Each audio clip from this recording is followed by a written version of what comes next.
So I think that he's going to have a tough time finding this trip yet again at a short price. Don't disagree. He is a horse that did beat a good field last time, and horses came out of that race to run very well. Why do you like Yo Banana Boy? It feels like last time was the time for this horse, but I think that he was one that showed that he doesn't absolutely need to be all in all on the lead to be victorious. And Jackson Heights is Well, a horse. wait a sec. He's never won without the lead. I mean, to be fair, he did run well last time. I agree with you, but he Wasn't never he won. sitting just off of I'm Wide Awake? He didn't win. But he finished ahead of that horse. You said he doesn't need the lead to win. We don't have evidence that he does. Okay, I mean, sure. that's all I'm saying. Okay. That's I think factual. that he is one that showed that he can still show up with a quality effort while he is not necessarily out and out on the lead. And he showed that he can be faster early on if he needs to be. I think that he's one that he's just been knocking on the door so much, and he's been unlucky a couple of times to just get caught last time. And while it was that kind of desperate finish with a horse that likes to really show up from the back of the pack and runs very well here at Saratoga, I just could not make a big case for somebody else of the three horses that I thought would be forwardly placed. And with Trust Fund out, I didn't see that closer or off-the-pace type that I could really latch onto. I'd like to take factually correct. I just don't know how he can win. He's a forwardly placed horse. I don't like I'm Wade Awake's last race. I agree with you that Yo Banana Boy ran better, and I don't see how Dear Chairman is even competitive here unless he improves a significant amount. I don't think his races are that good, and I thought his last race a little bit dressed up. We'll see. I don't trust Yo Banana Boy without the lead, but as you say, without the 5, he's where I went as well. Race number 2, we'll take a look at the horse on the rail in here, Hours in a Day. I know some people like this horse, ran a big figure last time. This race was back in November. He runs for the waiver today, and I guess he can win, but I'm going in a completely different direction. I am as well. I think that this is a field that doesn't quite stack up in terms of the field that he's going to be facing in here today. And he's been one that he's had that time off, yes, and I don't really worry about him running fresh in this spot or a little bit less distance for him. But I just sort of question the company and the quality of company that he's been facing. And also, isn't he going to have to deal with potentially somebody else that wants to be forwardly placed in here? Yeah, about 5 of them. Maybe 4 of them, or 4 or 5 of them. So he's obviously not a speed in this field. He's not fast enough at 7 furlongs to keep up with horses in this race like Rivalry, even Ride Up, or faster. You've taken Glint, the 8.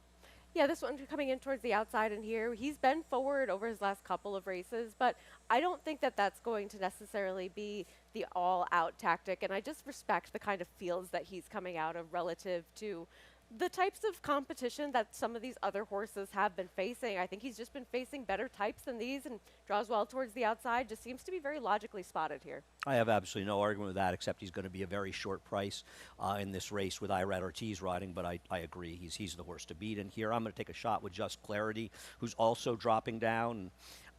I know he's a little tough to recommend on his recent races, but he has run some races fast enough to contend. I don't totally trust Glint. I don't love the drop down off his last race. He can win in this race. I sort of went by attrition. I just didn't really like a lot of horses in here. I don't particularly trust Ride Up, who hasn't been running that well. Rivalry, I mean, it's not really a great move turning back. Second off the claim for Jose D'Angelo, he's 0 for 5, but overall with turnbacks, he's just 16%, $1.26 ROI. And this was sort of an anti-pick in here on a horse dropping a little bit.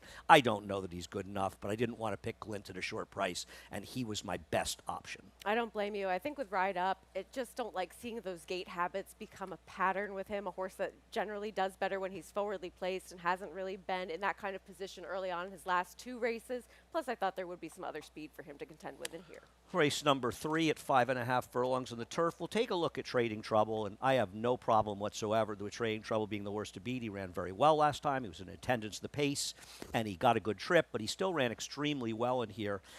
Having said that, he broke a little slow. He was bumped a couple times out of the gate. I'm going in off, and I'm going to default to the horse who was the speed duel in the race, the horse that was involved in the fast pace that helped set things up. So I'm going to take Charlotte's Universe to beat him. I'm not hugely confident. I'm not certain that she is a better horse. I thought they were the two, unless you want to take a George Weaver first-timer, and I can't blame you for that. George's horses, as they often are in Saratoga, have been running extremely well. Definitely. And I think that Charlotte's Universe, I'm with you that that's the one I want preferential to a horse like Trading Trouble, because she was the one that really did the dirty work on the front end in that race. While Trading Trouble, yes, she had a little bit of trouble at the start of this race, but she really saved ground and then angled out for a clear run after that to get run down by your favorite. But I took a horse who was also coming out of that race who just seemed to be wide throughout and still was able to sort of get herself going late and into somewhat contention from post 12, My Boston Beauty. And while now she gets over to the rail, she gets Joel Rosario, and maybe she can get a little bit of a better trip and save some ground at some point relative to her last race. I don't think she's much horse. I didn't think she did any running last time. She was wide, but it is a monumentally huge rider change, picking up Joel Rosario, no question about it. Race number 4. Let's start with the 4 White Palomino, who I think any way you cut it is the horse to beat in this race. And some stats for this is last year's Belmont Derby, and while the Belmont Derby may not have been the greatest field, Tricari would probably do a cartwheel and beat this field. Chad Brown, 250-day plus layoffs in turf routes.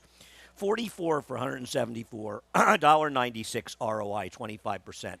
At Saratoga, he's 13 for 47, 28%, and a 271 ROI. For a guy whose horses get overbet pretty much every time they run, those are staggeringly good stats. I am no concern. I mean, he's a layoff, so you always worry about it. I'm not wildly against him. I think he's much the horse to beat. I'll make him an A, and I'll use one other horse that I have an ID on. You, on the other hand, have a different opinion here.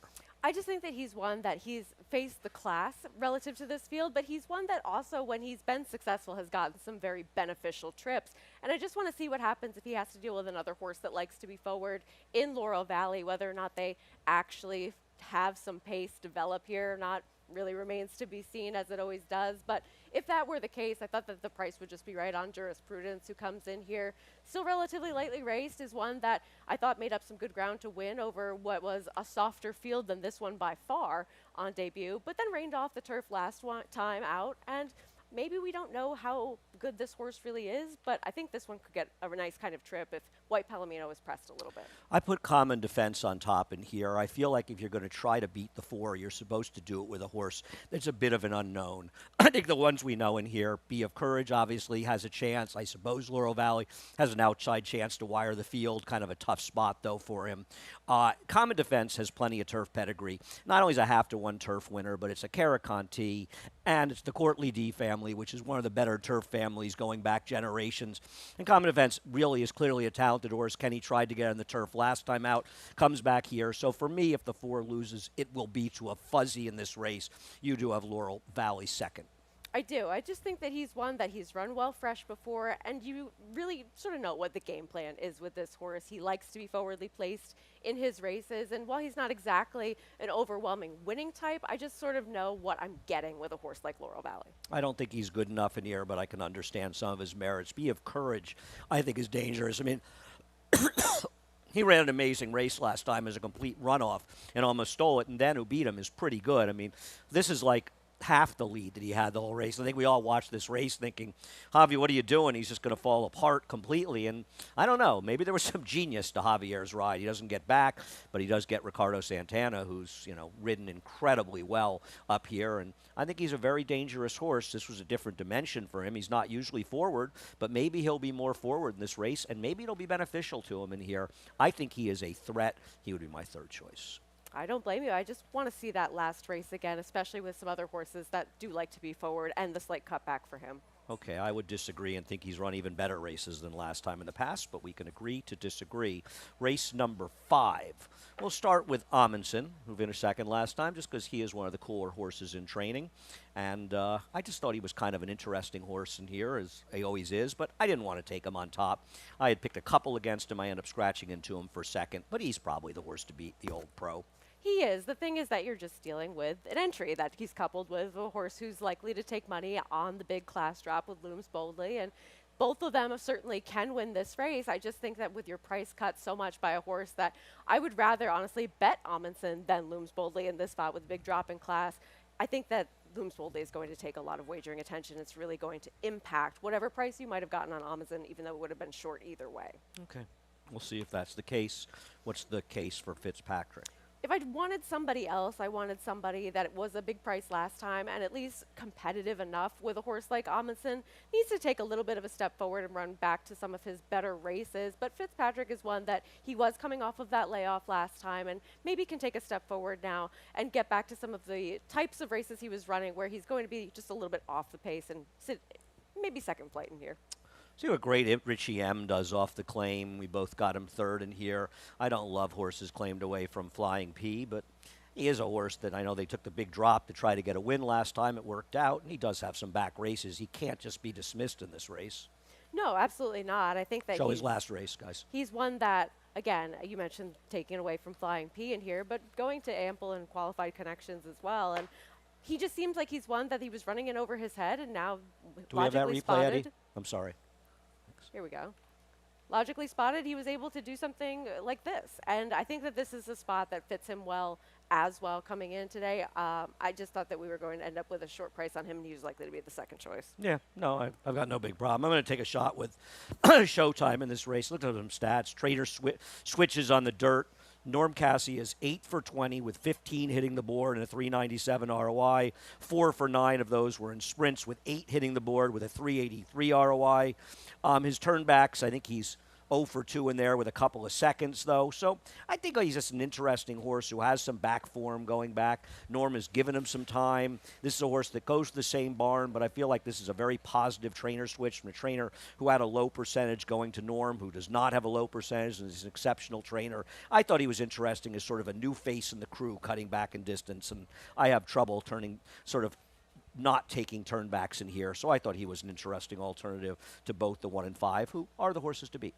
Yeah, I'm with you. And then after that, it's kind of pick and choose whoever. Nobody there for me besides them. Race number 7, going 6 furlongs, the 2-year-olds. And I wanted to show a horse that'll probably be, appearing in the Alan Jerkins verifier, because he is a half to Danny Gargan's horse, Golden Tornado. And since that maiden the first day, or first week that was so impressive, Danny's maidens haven't gotten it done. They've taken a lot of money, but this is a big pedigree. And I imagine buying this horse, I don't think verifier would even run. He's an undefeated horse that ran a 95 buyer. You got some pedigree here with Golden Tornado. He is another layer in a field that feels like it could have some runners. I agree completely. I think that this was one of the more fun races to dive into on the card, and those 2-year-old races where you have those purchase prices, connections, pedigrees, and you think that you might be looking at something that we might see in a stakes later on this year or potentially next year is always exciting. This is one of the players for sure. They've been working well in the morning with this one, having some snappier works, but I agree with you. The Danny Gargan horses that have been taking money and working well haven't necessarily been finishing in the top 2 or 3 of their races. Talk about Oscar's hope. I just like the Dam Side Precocity with this one, as well as the works. This one, a Twirling Candy, and the Dam one, first time out as a 2-year-old before competing in the Schuylerville, finished 3rd in there, and then never raced again. But this one, I thought going out for Tom Amos just seems to be showing up in the morning with the kind of efforts that are consistently quick, but not over the top. And Tom has been having a decent meet so far. Having a terrific meet. His horses have run very well, and I hope he has a good horse here. I don't really know much. I'm going to focus on 2 horses, the 4 Stone County, going out for John Ortiz, who I'm a big fan of. I have to Subrogate, yes. Who's a very fast horse, who ran a huge buyer last year before failing in the Vanderbilt, but he's pretty good. And I took Senior Lender. It just seems like the 2-year-olds that Chad Brown has run for Klarovich at this meet have run extremely well. One on the turf didn't run that well, but 2 others won on the turf, including an 84 buyer for the early favorite for the Breeders' Cup Philly turf race. Deep Learning yesterday. And both of the colts have run well. We have a couple of seconds in solid races. I don't have any information on this horse, but I went to the barn that's been doing well. I'll take the 4 and the 7 is my 2. David has them big prices, so maybe they aren't working pretty well. What about the 8, the Todd Pletcher horse, Sassmaster? Just that Dam Side Precocity that I love to see. She won first time out, Sass and Class, and then also a half to Royal Charlotte, who won first time out and won her first couple of races. And Ethan Energy as well, who was one that had some stops and starts in his career, but they always thought something of and had those high expectations with. And Todd's just been doing sensational with his 2-year-olds. It's really been a major factor in where he stands in the trainer standings right now. No question about it. He's had 8 2-year-old winners, but I do wonder when these trainers run out of them, but maybe he does. Listen, he's won a lot of 2-year-olds. I think he won over 20 here one year. The Dam wasn't much racehorse, and while she did produce the 1 horse you mentioned that was good, the other 2 that ran were bad, and this is one of 3 that's a first-time starter. So we'll see, but no, I hear you. I mean, it's Todd Pletcher and his horses. I mean, Todd is having a tremendous meeting. I think he's now 4 behind Chad Brown after yesterday's 3-day win for Chad. We'll take a break, and we'll cover the pick 6, late pick 5, and whole lots of other things, including the stakes, after a quick break. You bet with Naira Bets. Bet any track, anywhere, anytime. Download the Naira Bets app to play today and get a $200 deposit bonus. Watch live horse racing, get expert picks, Boost your bankroll with weekly promotions and hone your handicapping skills with exclusive tips and tutorials. Download the Naira Bets app now. Sign up now to claim your $200 deposit match bonus. You bet with Naira Bets.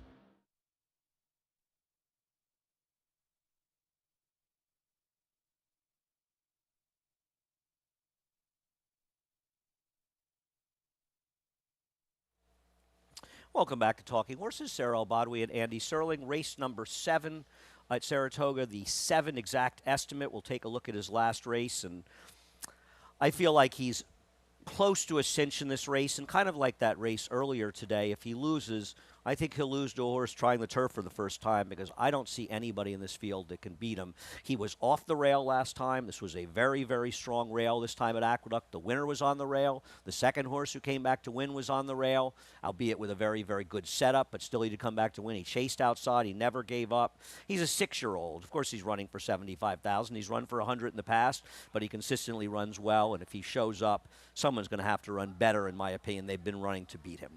I hear you. And look, he's been one that he's been up against it a couple times and shown that he can still show up with a decent performance. And he's the major player of this race. I have him second. I have no problems with that whatsoever. And my only wonder is if somebody else is going to try to be forward with him, like It's All Coming Together, or even the 3 Gilded Kraken. And maybe that'll help out a horse who's also taking a drop in class in the 6. Okay. He's not a horse that's shown he needs the lead. He's a horse that's rated comfortably in the past, so I don't see a problem with him sitting off of horses. Talk about depiction. He's just been facing quality company coming out of that Grade 3 poker. Before that, he was running some comparable races that actually put him in the mix in graded stakes type company. And while his last 2 races I'm not necessarily in love with, I think that he'll find the class relief in this spot to his liking. And I thought that he showed a bit more engagement and a bit more early position in his last race than he had in that race at Keeneland of the allowance type, where he was coming in off of that little bit of a layoff. He does not need to be as far back as he was at Keeneland. Well, it's all pace dependent. He was chasing a very slow pace, so of course he was close last time. If the pace heats up and maybe it works for him, he's a horse that will not be in particular early contention, but maybe that'll help him out. So I think if the pace is slower, it hurts him because he's going to have to be too close, and I think it will mute his closing kick, but I have him third as well. I don't think that It's All Coming Together is impossible. Gets a rider switched to Jose Lizcano. I just think Exact Estimate's a better horse. I put Resilient second in this race. Bill tried to get this horse on the turf last time out. He's a happy. The Dam won a couple races on the turf and ran an 89 buyer, produced 1 turf winner. They ran an 87 buyer, and that horse couldn't run at the dirt at all. The second Dam won $1.4 million. I think it's Tranquility Lake. So there's an enormous amount of pedigree, and I know he's been a disappointment, obviously, since coming back after he showed so promise last year, but somewhere in there's a good horse, and getting the turf for him. This might be the surface he was always meant for. He just ran so well on the dirt that Bill left him there, and I'm going to use a stranger in this race, much like the earlier one, if I'm going to try to beat the favorite. To me, I thought he would need to really move up on the turf, and he's just not going to be the right kind of price to find out based on his last 2 dirt races, which have not been good. Okay, we'll agree to disagree about that. I thought he ran well last time out, or well enough that he doesn't really need to improve, but we'll see what happens in race number 7. Race number 8 is a nice allowance race, and we'll start with Maximus Meridius. And frankly, if he's 6-1, I probably should have picked him on top, and maybe he will be, and it might be partly the rider who's somewhat obscure in here. And I don't disagree, his figures have gotten lower, but here's his win in the toboggan. And you're talking about a horse that, in some ways, he's really the most accomplished horse in this race, and I think it makes him very dangerous in here. If I thought that he was going to show up with one of these performances, he would, A, be the morning line favorite in this race easily, and he would also be my top selection, because this is the kind of Maximus Meridius that's just better than the group of horses that he's going to be facing today. But his last couple of races, while they have still been decent, I'm just not sure that we're going to see the same kind of horse that we saw over the winter show up in this spot. And while he does get a little bit of help with Light the Way coming out of here, a horse who figured to be forward but not necessarily a win contender in my mind. Light the Way? Wow, I don't think he was going to be forward in here. I don't think they had any other choice. I don't think he was going to win this race. But he couldn't be forward unless they put a jetpack in his back, in my opinion. Well, he won't be playing. But regardless, I think that Maximus Meridius is one that I just don't know if he's coming into this race in some of his better form. Yeah, no, I get it. I think he's one of the horses to beat in this race. This is a trainer that ships here and has enormous success shipping to New York. Talk about Nova Rags. If I thought that the pace was going to at least be honest in this race, he's the one that I think has been the most consistent, even though he's not necessarily a winning type. And I just respect the company that he's been keeping and how he's been showing up in some of his races. And I like that Ira Ortiz Jr. will be getting on him, coming in off what's been a little bit of a stop and start kind of year for him. But he's just always right there. He's consistent. He shows up. He's involved in the later stages of the races. And I think that he's one that maybe might be a better price today based on the kind of competition he'll have right to his inside with Little Knee, as well as a horse in Damon's Mound. I think he's faced horses that are significantly weaker than these, but it'll be a big price. Good luck. Let's take a look at Little Knee's race last time out, where he did run very well. The one thing that worries me a little bit, though, was he was on the rail and angling out. He spent an enormous amount of time inside, as did the winner, before angling out. But this is a very good race of a layup. And talking about a horse that ran a race behind Bookham Dano that makes him very tough. And you can look and say, well, then he went to a hornet's nest in the Alan Jerkins. Then they tried the turf. And if you sort of get rid of those two races right there, you've got a horse with pretty strong PPs and a potential stakes horse. And I didn't pick him, but I think he's extremely dangerous in this race. I agree. And I think that those excuses are completely valid for the H. Alan Jerkins as well as that turf try. And it's not as though, even with a little bit of beneficial ground saving in that last race, that number did not come out of nowhere. This is a horse that's always shown that kind of ability. So benefit by the racetrack or not, I think he's one that's showing up that he's going to be in a similar kind of form to what we saw from him in the past. And if he shows up with the kind of race where he was narrowly defeated by Bookham Dano, he's also going to win this race. Damon's Mound, I thought actually ran pretty well in the Vanderbilt. And he's a horse that I always kind of liked, and it feels like he's coming around for Bill Mott and just seems like a, excuse me, super logical horse in this race. So I have nothing wrong with him. I think he's a horse to beat in here, and I picked him on top. You are not as big a fan.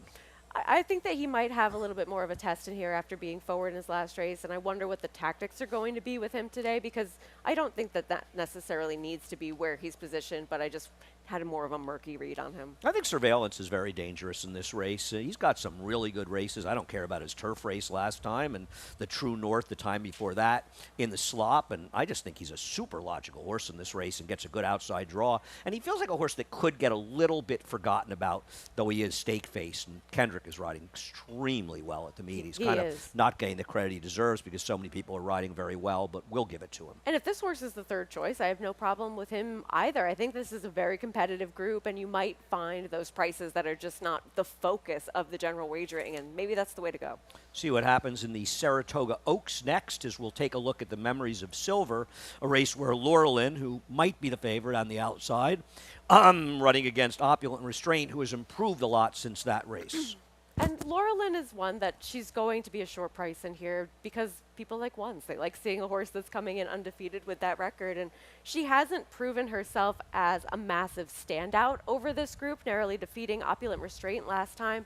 But she's also shown that she can show up and come in with a decent performance, even over a course that had significant give in it last time over at Penn. And I just couldn't really see past her in here. I thought that Totally Justified was interesting, but when she's run her bigger races, I think that she's benefit from having some up-close trips in those races. And with the presence of Opulent Restraint towards the rail in here, I just didn't see her working out a similar kind of trip. Yeah, I think Opulent Restraint is very, very dangerous. I respect Laurelin. I think as the favorite, she's not that appealing. She's got to get the distance. As did Opulent Restraint, but she ran very well, Opulent Restraint, last time. I think people need to keep in mind she's the horse that sort of, caused Nitrogen to lose. If she had sort of collapsed top of the stretch and Nitrogen was able to just get by her easily, she would have beaten Fiona because this horse sort of fought her tooth and nail the wire, and she is the controlling speed. And Chad has told me all along I have to be aggressive with this horse in center of the lead. He told me that before the Florida Oaks. She met another speed in there, but she is a horse that is better when she's forward. I think she's very, very dangerous. Let's show Totally Justified's race 2 back. And my feeling with her is, while it's impossible to trust her, she bled in her last start, but Rusty Arnold is running her back after that where she can't use Lasix. And so for that reason, I'm going to trust in Rusty. And if she's able to run back to this race, I think she is extremely dangerous here at a big price. And this was a 1 1/8 race, and this is 1 3/16. So the distance is not as big a question to me. And she lost to a very good horse in Fiona, who won last time out, stalking an extremely fast pace that collapsed. And the horse that was setting the pace was Classic Q, who ran absolutely nowhere and has come back with 2 huge performances here. So I think there are reasons to like Totally Justified, even if she is untrustworthy.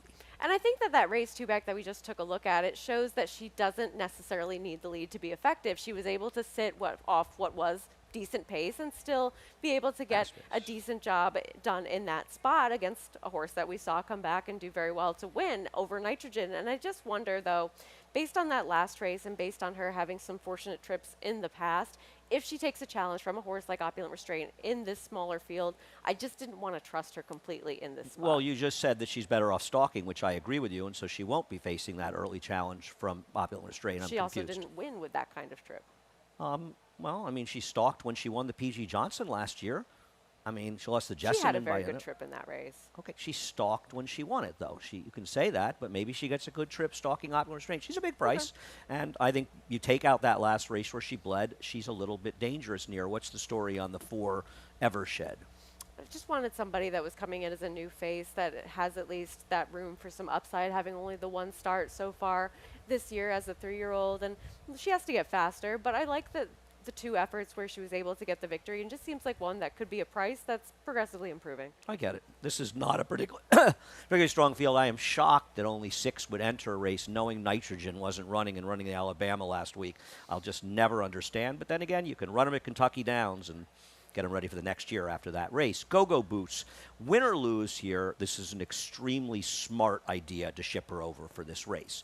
Running against the likes of Garden of Eden and some of these horses, though understudy was 40-1, isn't that good. But, I mean, she faced Whirl. She only got beaten almost 6 lengths by Whirl, who won the Pretty Polly and the Nassau 2 races. And if you watched it earlier, I think that the Coolmore horse kept her sort of locked in for a little while and hampered her from getting clear. And she didn't make a huge run, but she was compromised by that horse a little bit. My question with her is, does she want actually more distance than this?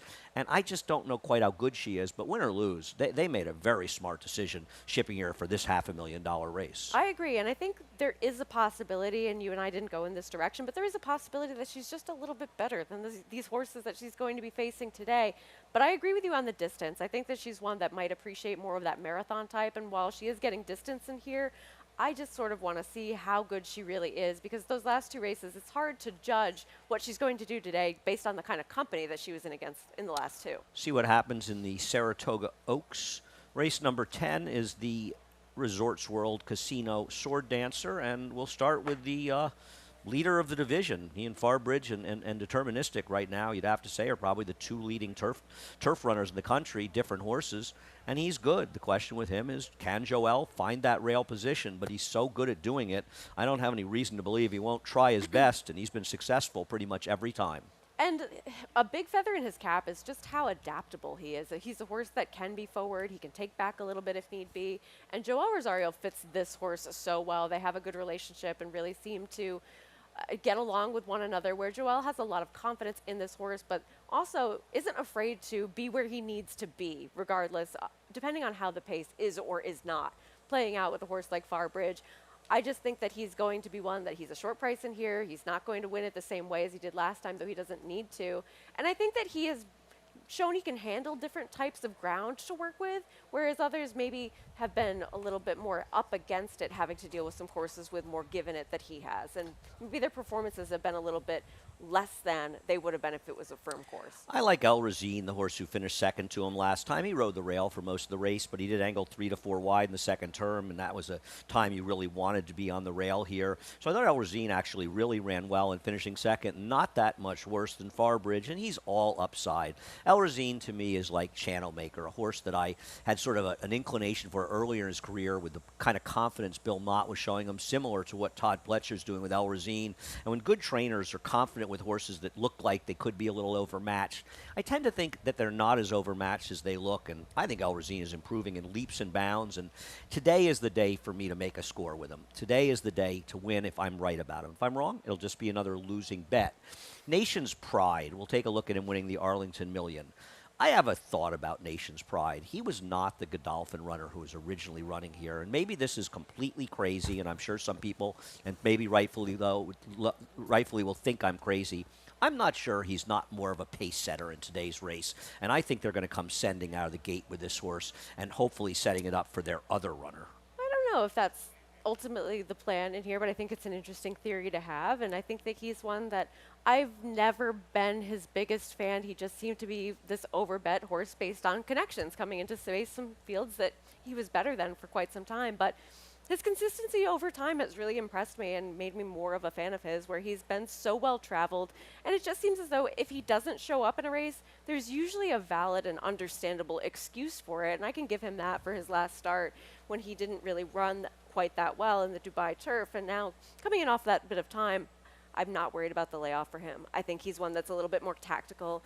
And I'm looking forward to see what we get from him today as a horse that's just not going to be the favorite in all likelihood. What's the excuse for his horrifically bad effort in the race at Gulfstream? I don't have one. Yeah, that bothers me. He's a 6-year-old, and I just don't know if he was ever really a mile-and-a-half horse, and he's not going to be much of a price. But maybe he just wasn't a Gulfstream fan, you know? Now to me that's a fool's errand, but I guess anything's possible. El Cordobe is the one I prefer of the two, or El Cordobes in this race. Who, listen, his last race he got a soft trip. I don't think it was that good a field, but his time form US figures are strong, and he improved last time out. And to me, he's the one you want, the 4-year-old, the up-and-comer. The other horse, in my opinion, is yesterday's news. This horse might not be that good, but he might be good enough to beat these horses. Does it concern you at all, the knowledge that Buick went with Nation's Pride over this one, or no? I couldn't possibly Couldn't care less, but maybe you're right. Maybe you're right. I don't think something that about I those consider. things that much. Sometimes it matters, sometimes it doesn't at all. So it matters when it matters, and it doesn't when it doesn't. Rebel Red, the number 2. I don't know what to do with him, but what I would say was he was 2 to 3 wide. And this is him winning the race, I believe, at Churchill, 2 races back in the Chorleywood. He was wide, 2 to 3 wide, 3 to 4 wide last time, and the rail was very good last time. So I actually think he ran a little better than it looks, disappointing as it was. I still wonder overall, and Highway Robber is actually a good horse. I don't want to knock him. I just wonder if some of these are a little better, but I don't think he's impossible in here.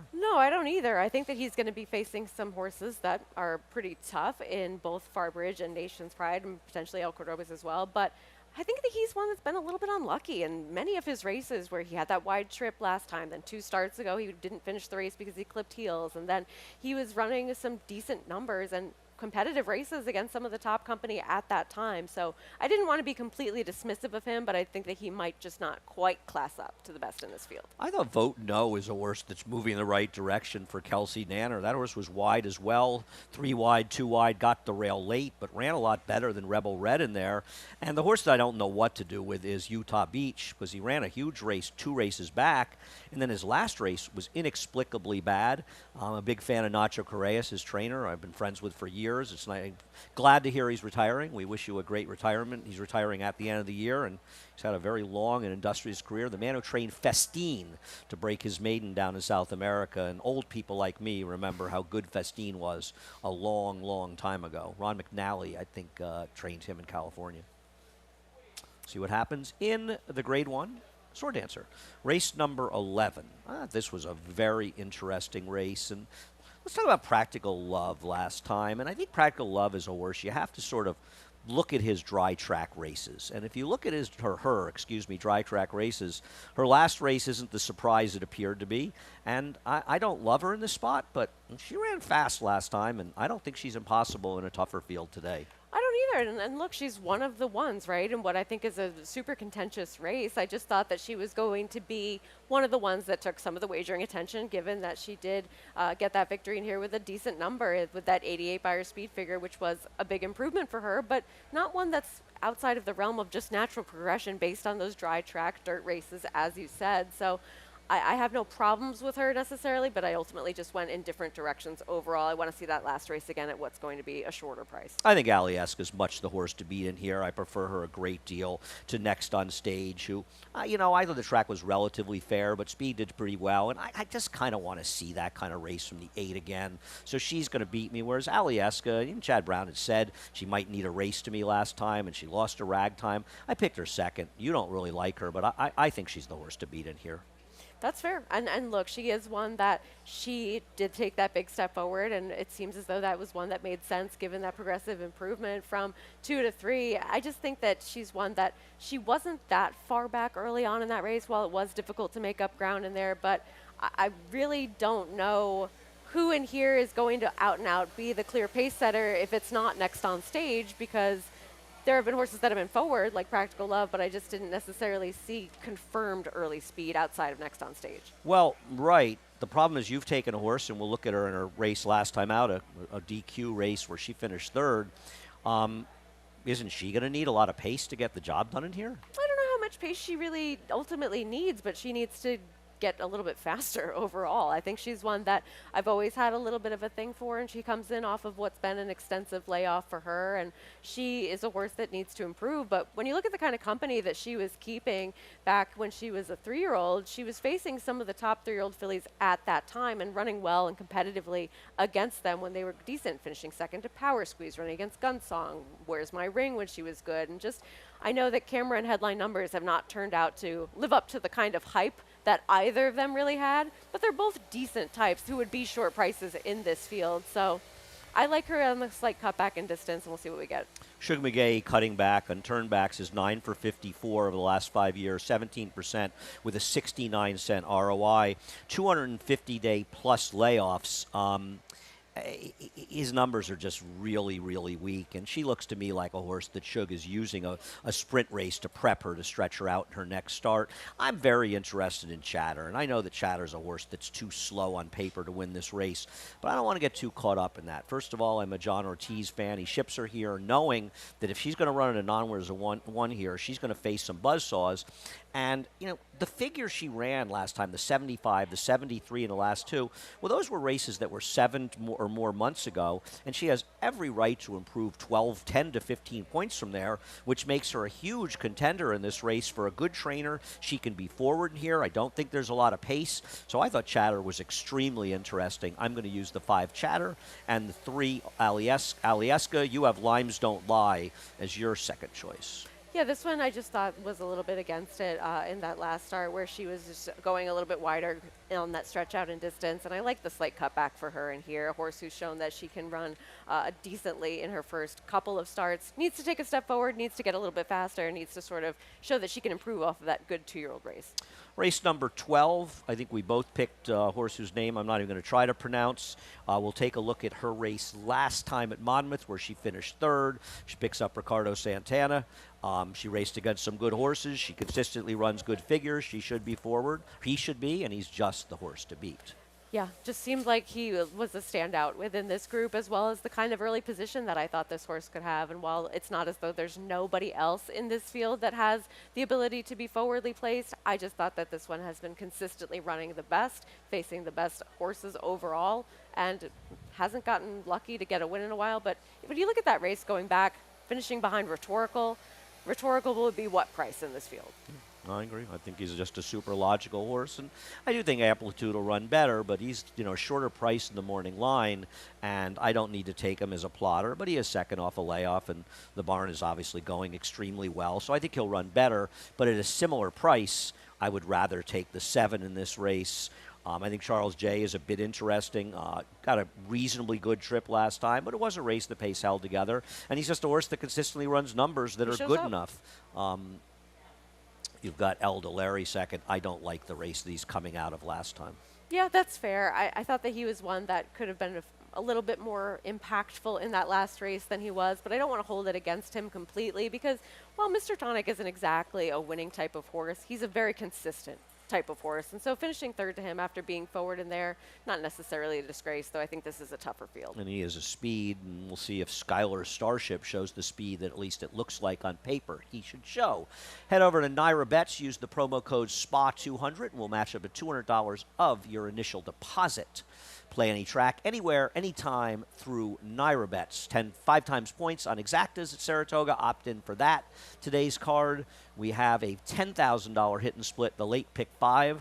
Opt in at Naira Bets. I'm going to do that right now for this potential free money if you can get that late pick 5 home. We also have, what do we have here? We have the cross-country pick 5, 2 at Monmouth, 3 here. Taste of New York Pavilion. I know a lot of good stuff going on over there near Gate A and the Family Zone. Check it out when you get a chance.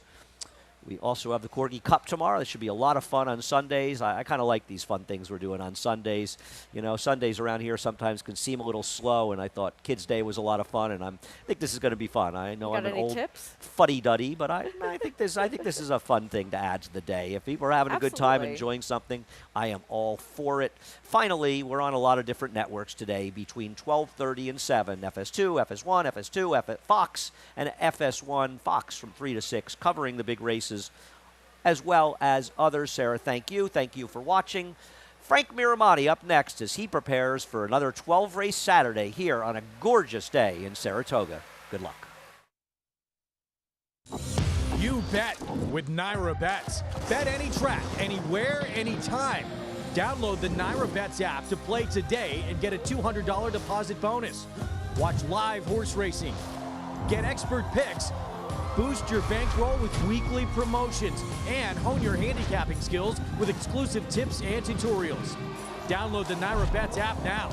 Sign up now to claim your $200 deposit match bonus. You bet with Naira Bets.